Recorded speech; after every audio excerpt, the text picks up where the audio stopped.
For a number of weeks now, we've been exploring in our study of Romans, specifically at Paul's teaching on justification by faith. What is justification by faith?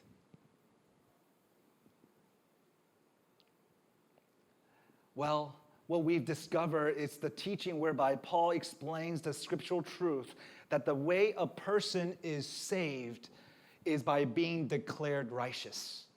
That declared righteous is something to be received by faith, not something we can earn. So the opposite of justification by faith is by works, by the things we do to earn what God should give to us because of this idea of being compensated. So in a nutshell, this is our reality that we've been looking at throughout the last few weeks, chapter 1 through 3. This is what comes down to what Paul is really saying, that we failed to meet God's standard of righteousness. That's a fact. We've all fallen short of God's promised blessings and have come under divine condemnation. That's a fact. We're all under God's anger that ultimately leads to death. And that's a fact. So throughout chapters 1 through 3, Paul, through this letter, is trying to explain to his audience that these are the state of our reality. But that's not it. Because he has his infamous "but now." But now, in God's righteousness, he condemns our sins, and that's a fact. But in God's righteousness, he has also made a provision for our justification by substituting Jesus Christ in our place on the cross. So therefore, all who believe in Jesus Christ and accept God's provision of righteousness by faith are justified and saved. That is great news to all of us. Whether we are in this room, we believe in Jesus Christ or not, in this moment you heard that God has made a way for all of us, Jews, Gentiles alike, to receive salvation made right with God through faith in Jesus Christ. So this is to be understood as an extravagant display of God's grace, and is accomplished through the work of Christ, not through our own works. And so when we speak of being justified by faith, we mean that we're being declared righteous. We're accepted as righteous by God through the means of faith. Remember, whether it was last week or some other week, previously, I asked us the question, what is the difference between believing and faith?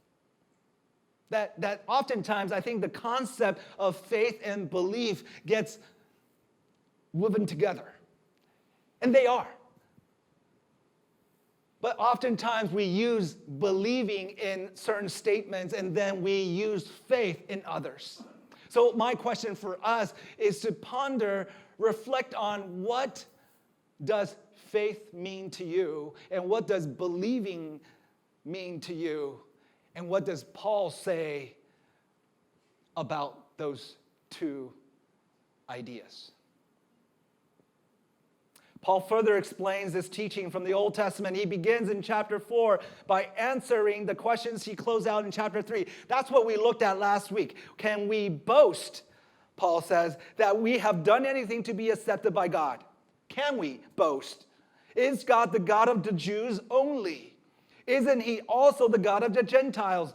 If we emphasize faith, then does this mean that we can forget about the law? These are the questions he posed to his audience, to the Jews, to the Jewish Christians in particular, as he ended chapter 3. So we'll have to actually take a moment and appreciate that Paul's speaking to an audience primarily made up of Jewish Christians. Now, some of us may be wondering, like, what's the difference? You know, nobody says I'm Asian Christians or I'm Chinese Christian. But so what's the big deal about the Jewish community and designating certain Jewish people as Christians? Well, there's a big deal because, what's the big deal, guys? Gals? What's the big deal? Are they different? The Jewish Christians believe in a set of doctrines that are quite different from the Jewish community, yes? They believed in the Messiah as being in Jesus Christ. So why is this important to note? That he's speaking to an audience primarily made up of Jewish Christians. Because these Jewish Christians would have been exposed to a lifetime of rabbinic teachings within their Jewish context that would have directly opposed what Paul's been saying. So you know all your life,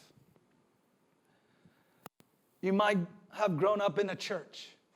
All your life, you've been taught a certain way. And now all of a sudden you are here. And you are exposed. You're diving into this text along with this faith village, and then you're, for the first time, opening your eyes. And by the way, it's not you opening your eyes, but God perhaps is opening your spiritual eyes to seeing something that may have been different from the teaching you have received all your life. Have you ever had that kind of experience ever before? Have you ever, study something all your life, know about it, but all of a sudden at a certain time later in life, you discover, whoa, that was there? I can't say that happens to me all the time, but it does. And I believe it does for every single one of us. Sometimes it's just, do we even give ourselves the opportunity to slow down to actually take notice of him? Or do we just kind of cram through, race down the street to our next destination, our next goal, or whatever it might be?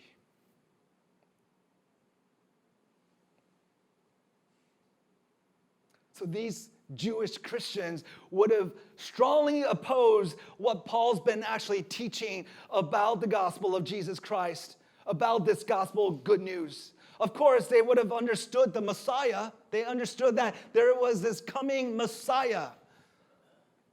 They would have known something about grace because they've all been saved. However, chances are that they would have been easily confused, simply because their teachers would have taught them something very different. So I want to say to some of us here maybe, that maybe we've been, mature in the faith, at least in the sense of that we, followed Jesus for a long time, whatever that means, decades, half a century maybe. There's not many of us who fit that category, but I know there are. And maybe what you're hearing for the first time, or maybe for the nth time, but for the first time, you're actually open spiritually to receive it.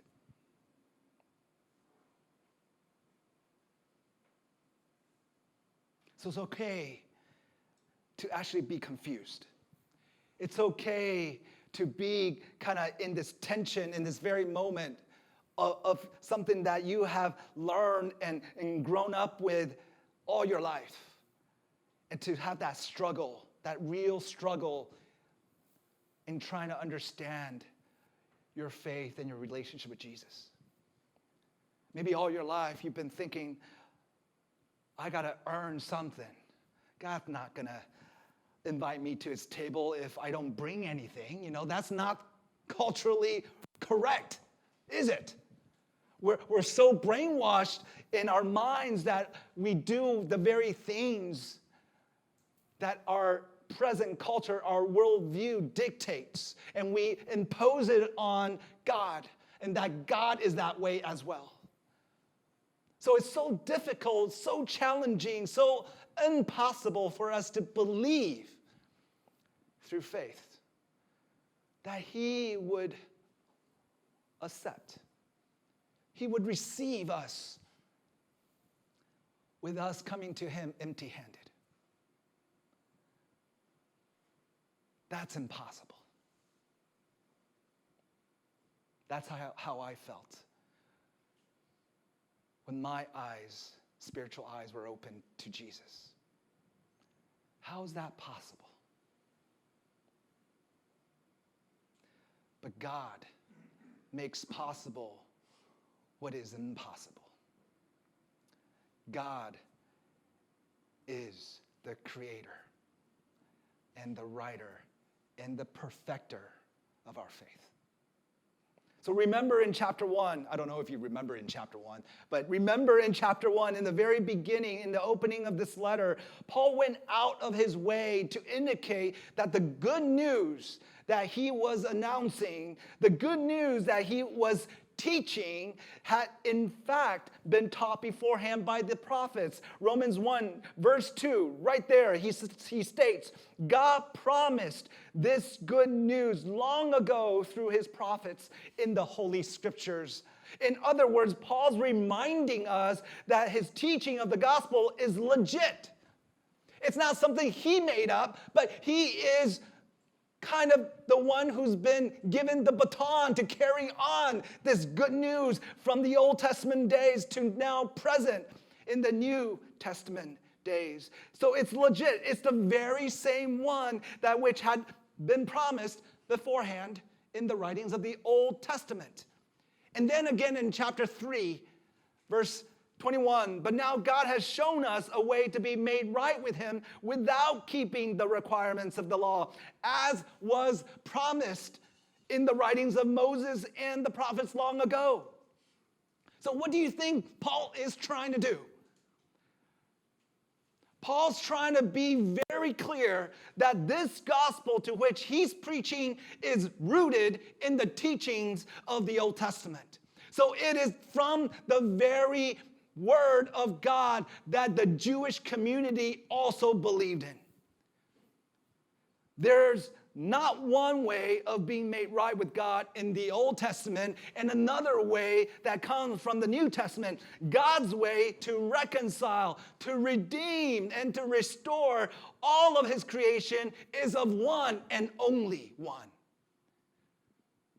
And that's through faith in believing in Jesus Christ. That he says who he is something we believe in by faith.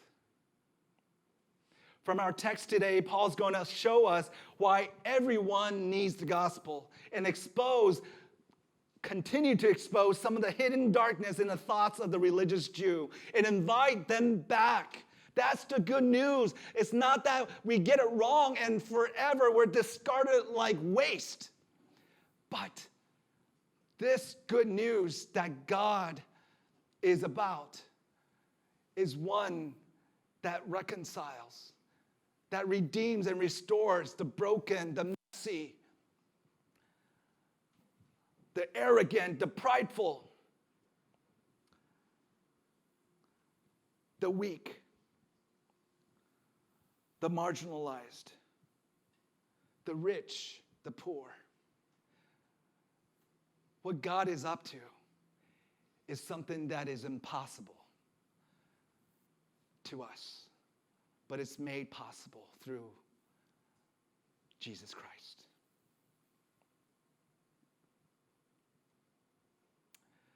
So Paul's going to show us why we all need the gospel.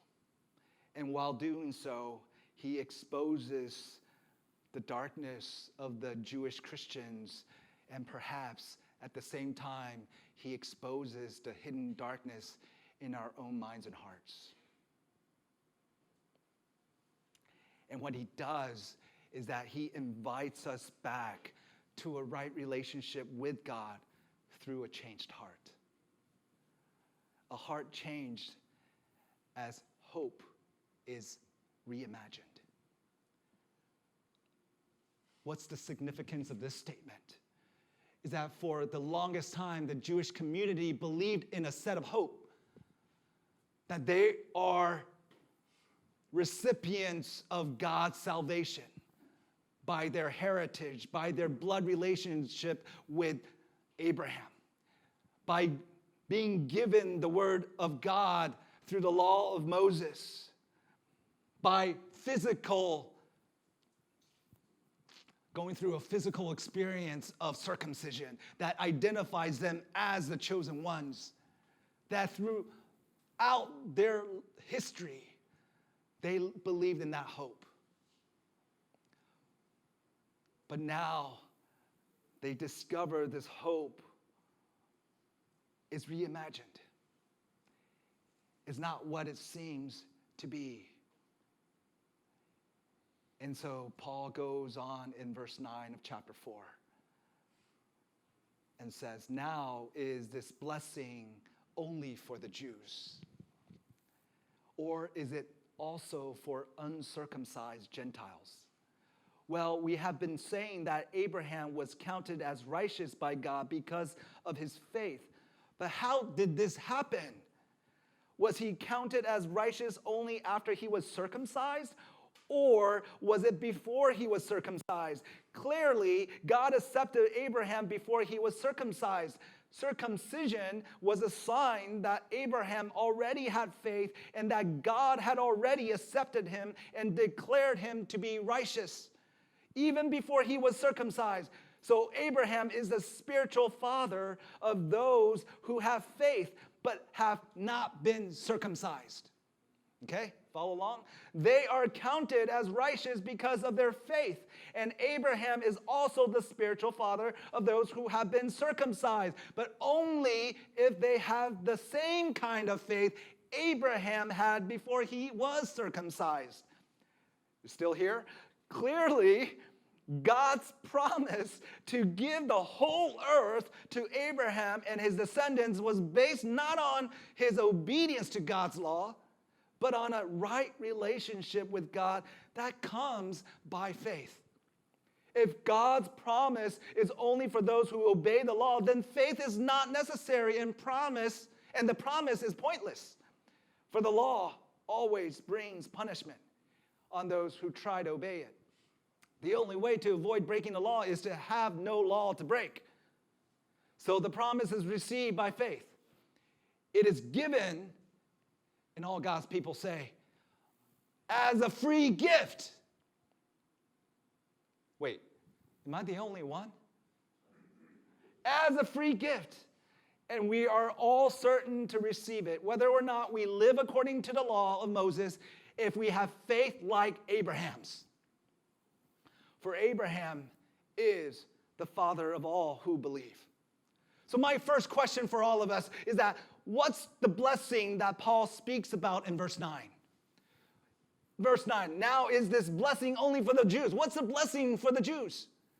Or is it also for uncircumcised Gentiles? Why did Paul specifically emphasize uncircumcised Gentiles? Because there are indeed, in fact, circumcised Gentiles. Don't be looking, okay?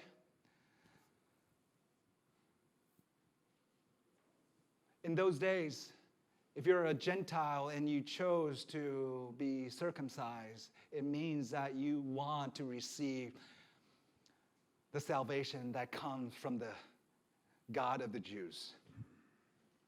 And so by circumcision, you identify yourself as one who follows God, Yahweh. And that you would follow the law of Moses, among other cultural things, traditions. So what is the blessing that Paul speaks about in verse 9? See, Abraham was counted as righteous by God because of his faith. So the blessing is to be counted as righteous by God. Abraham believed. The Old Testament doesn't say Abraham was declared righteous because of his works. Paul turns our attention to the words of Moses, Genesis 15, verse 6. And Abram, back then his name was Abram, believed the Lord, and the Lord counted him as righteous because of his faith. He believed in the Lord. That came first. And then the Lord said, I count you as righteous because of your faith in believing in me first. Abraham's righteousness didn't come from doing good works. His righteousness came from believing in God. Abraham's works weren't the basis for his justification. His faith was the basis. See, Abraham's faith was in God and in God's promise of a son. Abraham believed God. He believed in his promises.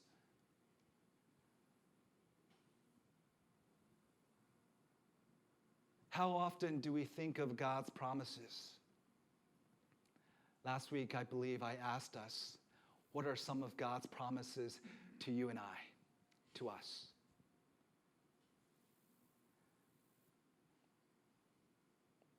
I don't know if you know what God's promises for us are.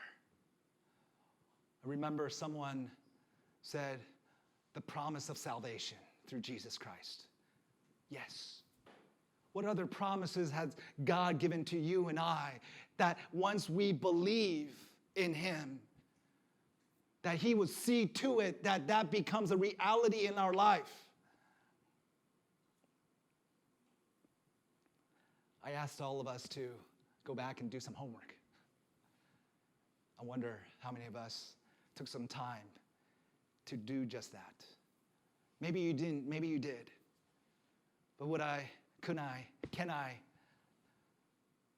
invite you to search the scriptures for what are some of the promises that God has given to you and I? Let me give you a hint. One has to do about a rainbow, okay?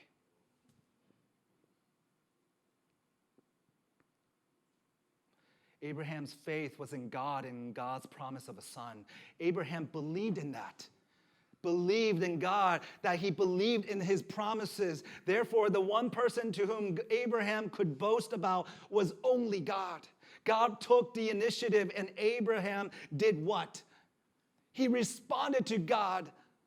Abraham received the promise of a son and was made right through his response to God. So by believing in what God had promised, Abraham was counted as righteous. So our question today is, do we believe in God's promises? Do we believe in God and his promise to us? And in this context, it's to believe in his son, Jesus Christ, who died in our place, that we might have life through faith.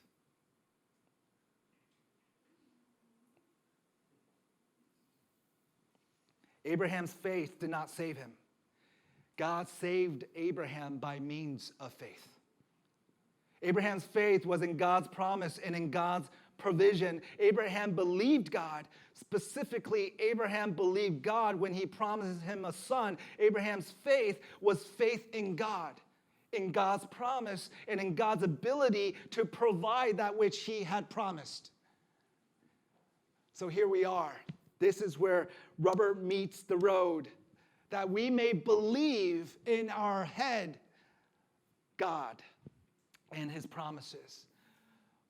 But when life happens, what often happens? It's not that we don't believe, but I think many of us want to take control. We want things to happen at our time, in our way. It's not that we don't believe God and that God will come through with what he promised. It's that we don't see it happening in our timing.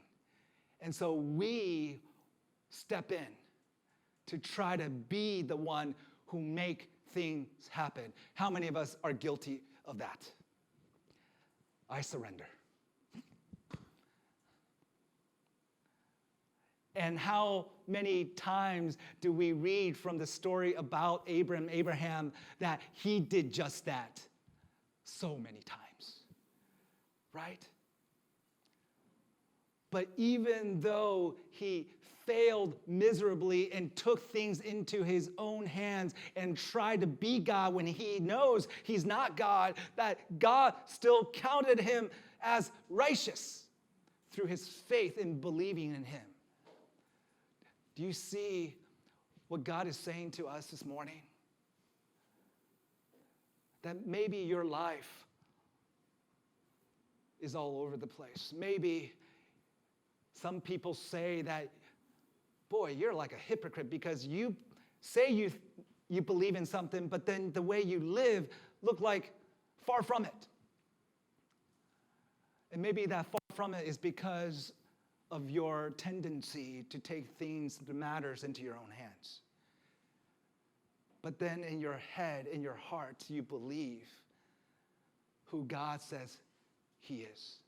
That you believe genuinely who Jesus says who he is.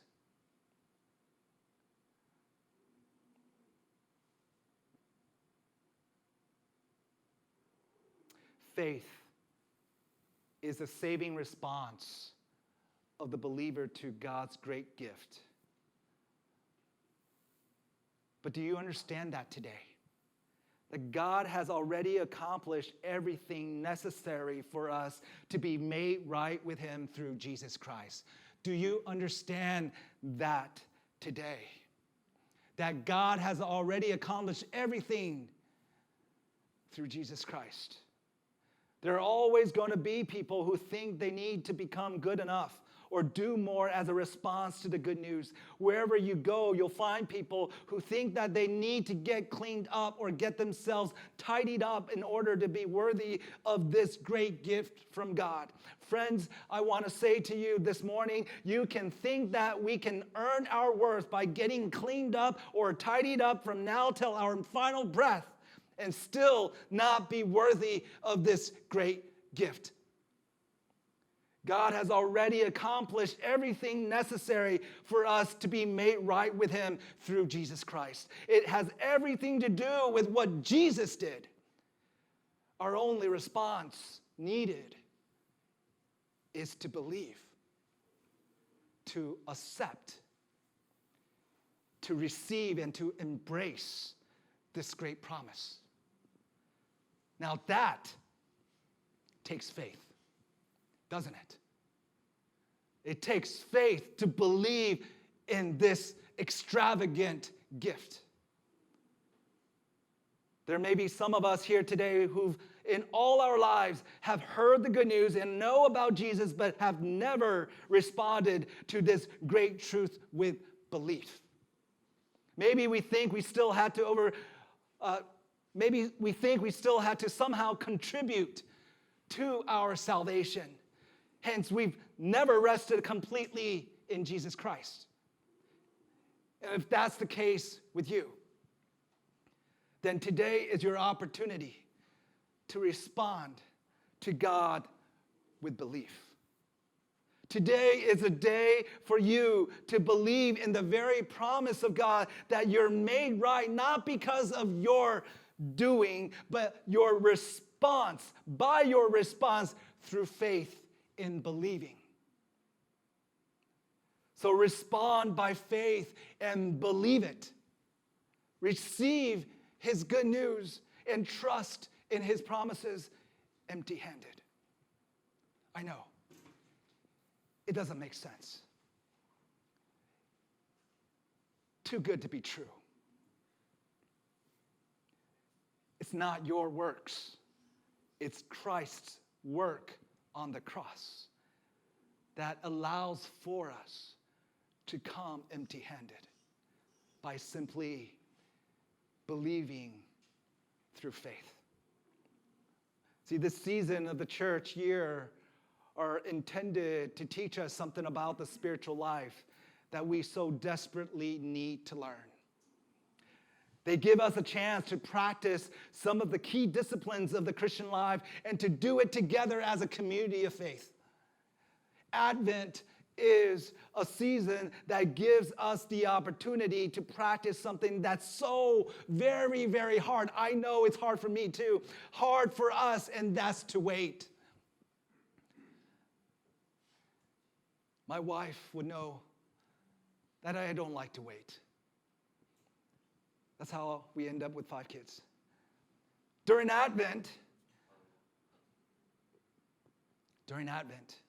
we wait for the advent or arriving of Christ into our world, not just for those who were in wait, anticipating the coming of Christ way back in biblical times, but even now today in the very places where we long for his presence. Do you long for his presence anywhere in your life to show up?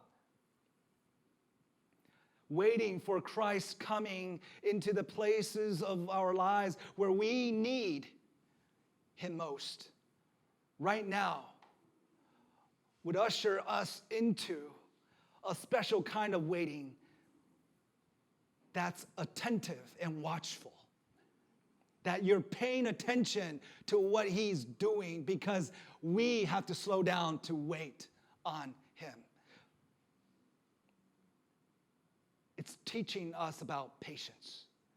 The witness of John the Baptist calls us to become intentional about creating conditions, which I earlier talked a little bit about how often we don't actually intentionally create these conditions that prepares for Christ coming into our lives. Whether alone or together, to remove whatever hindrances and obstacles there might be to Christ's presence, to make straight whatever seems crooked in our lives, to make smooth out of the rough places, edges of the corners of our life, so that the righteousness of God can become evident in our lives. So waiting presents to us with quite a conundrum. Most of us are not very good at it. We want what we want, and we wanted them yesterday, right? We want it on our own terms, just like we had envisioned. And sometimes pastoring a church can be like that. Waiting is necessary and very humbling. Usually we're waiting for something we need, and it puts us in a position where we don't often like to be, and that is we're not in control. We're not in control. Waiting times are the times when we come to realize that God isn't our genie in a bottle. We cannot do anything to make God come or force divine intervention, action, even 1 second before God is ready. So what does that mean? That we're really at the mercy of God. But thanks to be God, we're at the mercy of a God who comes to us just at the right time. Not a second early, not a second late. Comes to us when it's his time. So I'll leave us with this. How do we guide ourselves and guide others, perhaps, in our lives through the wilderness of waiting when we're not very good at it ourselves? How do we guide others? How do we even put ourselves in that position through the wilderness of waiting? We're not very good at doing it ourselves. Would you close your eyes for a moment with me?